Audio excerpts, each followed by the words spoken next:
ರಾಹುಲ್ ಗಾಂಧಿ ಅವರಿಗೆ ಮತ್ತೊಮ್ಮೆ ಮನವಿ ಮಾಡ್ತೀನಿ, ನೀವು ಹೊರ ದೇಶಗಳಿಗೆ ಹೋದಾಗ, ವಿದೇಶಿ ಪ್ರವಾಸವನ್ನ ಮಾಡಿದಾಗ ನರೇಂದ್ರ ಮೋದಿಯನ್ನ ಟೀಕಿಸಿ, ಆದರೆ ಅವರು ಪ್ರಧಾನಿ ದೇಶದ ಪ್ರಧಾನಿ ಅನ್ನೋದನ್ನು ಮರಿಬೇಡಿ. ಇನ್ನೊಂದು, ಬಿಜೆಪಿಯನ್ನ ಟೀಕೆ ಮಾಡಿ, ಆಮ್ ಆದ್ಮಿಯನ್ನ ಟೀಕೆ ಮಾಡಿ, ನಿಮಗೆ ವಿರೋಧಿ ಬಣದಲ್ಲಿರುವಂಥ ಯಾವ ಪಕ್ಷವನ್ನಾದರೂ ಟೀಕೆ ಮಾಡಿ, ಆದರೆ ದೇಶದ ಅಸ್ಮಿಯತೆಗೆ ಧಕ್ಕೆ ಬರುವಂಥ ವಿಷಯಗಳ ಕುರಿತು ಚರ್ಚೆ ಮಾಡಬೇಡಿ.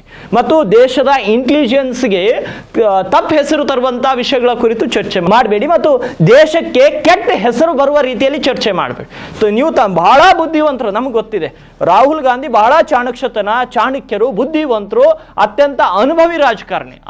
ಇಂತಹ ದೊಡ್ಡ ಮನುಷ್ಯ ವಿದೇಶದಲ್ಲಿ ಹೋಗಿ ನಮ್ಮ ಭಾರತದ ಪ್ರಜಾಪ್ರಭುತ್ವದ ವ್ಯವಸ್ಥೆ ಮೇಲೆ, ಭಾರತದ ಕಾನೂನು ವ್ಯವಸ್ಥೆಯ ಮೇಲೆ, ಭಾರತದ ಮೀಸಲಾತಿಯ ವ್ಯವಸ್ಥೆ ಮೇಲೆ ಅಲ್ಲಿ ಬೇರೆ ದೇಶಗಳಲ್ಲಿ ಹೋಗಿ ಭಾಷಣ ಕೊಡುವಕ್ಕಿಂತ ಮುಂಚೆ ಮೊದಲು ಕಾಂಗ್ರೆಸ್ ಬಿಜೆಪಿ ಅನ್ನೋದನ್ನ ತಲೆಯಲ್ಲಿ ತೆಗೆದುಬಿಟ್ಟು ಭಾರತ ಮಾತೆಯ ಬಗ್ಗೆ ಯೋಚನೆಯನ್ನ ಮಾಡಿ ರಾಹುಲ್ ಗಾಂಧಿ ಅವರು ಹೇಳಿಕೆ ಕೊಟ್ಟರೆ ಬಹಳಷ್ಟು ಒಳಿತು. ಯಾಕಂದ್ರೆ ಹಿರಿಯ, ಪ್ರಭಾವಿ ಮತ್ತು ಉತ್ತಮ ರಾಜಕಾರಣಿಯಾದಂಥ ರಾಹುಲ್ ಗಾಂಧಿಯಿಂದ ಈ ದೇಶ ಅದನ್ನು ಬಯಸ್ತಾ ಇಲ್ಲ.